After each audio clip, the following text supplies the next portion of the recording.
Continuing the news.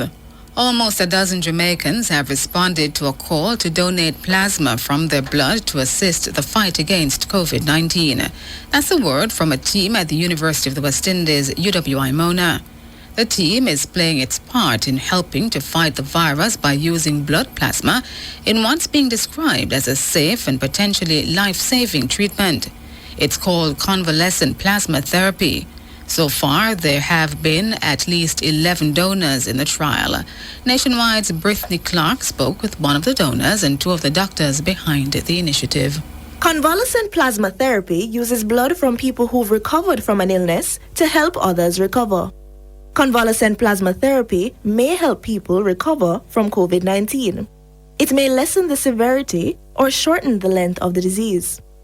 Earlier this year, the U.S. Food and Drug Administration, FDA, authorized convalescent plasma therapy for people with coronavirus disease. The FDA is allowing its use during the pandemic because there's no approved treatment for COVID-19. And back home, there are Jamaicans who've been responding to the call for them to donate blood plasma after recovering from the potentially deadly virus. Our news center caught up with Sean Wenzel, Jamaica's first donor and the first local repeat donor. We've all been focused on COVID and trying to help Jamaica be prepared for COVID, and it was such a funny irony. I ended up catching it myself, and I wasn't even sure that was what I had. And what I ended up doing was I heard about this plasma donation program that they have here. I filled out the form, I came and they tested me for antibodies, and it turns out that that weird illness that I'd had a few weeks earlier was actually COVID-19. Head of the Department of Anesthesiology and Intensive Care, Dr. Kevin Metalor, also spoke with our news center and gave some insight on how the convalescent plasma therapy works. The goal of the process is to collect antibodies from patients who have recovered from COVID and use those antibodies to treat patients who are actively fighting the COVID virus, the COVID disease. Dr. Metalor is urging patients who've recovered from COVID-19 and wish to be a part of the trial to call the university hospital and prepare to undergo screening to test their eligibility to donate. Because it's not everybody who has been exposed to the COVID virus, to the coronavirus, that actually develops antibodies.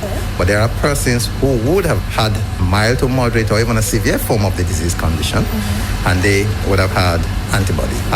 And it's not even just everybody who has antibodies. The antibodies has to reach a particular level for it to be significant. And a consultant pathologist, hematologist, and oncologist at the UHWI, Dr. Magdalene Nwakacha, says the trial is a significant step in the fight against COVID-19.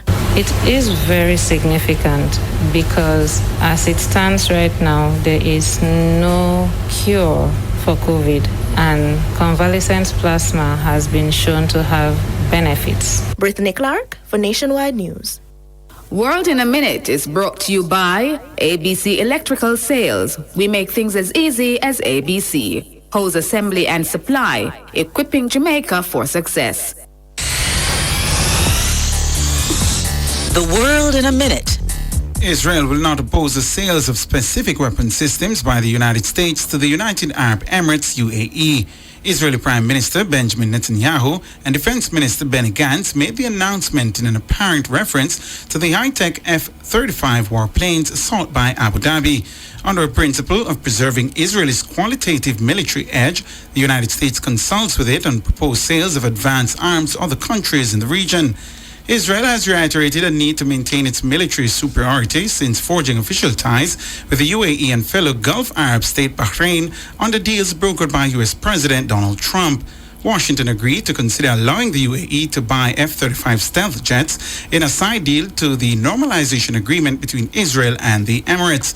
Gantz reached agreements in Washington this week with U.S. Defense Chief Mark Esper that he and Netanyahu said would significantly upgrade Israel's military capabilities. World in a Minute was brought to you by ABC Electrical Sales. We make things as easy as ABC. Hose assembly and supply, equipping Jamaica for success. Recapping the top stories making nationwide news at this hour. In a race against the clock, an hours-long rescue operation is still on the way in Shooters Hill in Bull Bay, St. Andrew. Members of a joint emergency response team are trying to locate a 15-year-old who is believed to be trapped beneath mud and rubble caused by land slippage in the area this morning. Meanwhile, the National Works Agency is warning motorists to avoid heavily flooded roadways at this time. And the Met Service says Jamaicans should brace for outbreaks of showers and occasional heavy rains over the next few days. I'm Tyrone Reed. And I'm Marjorie Gordon. You can find the news on our website at nationwideradiojm.com and on the Nation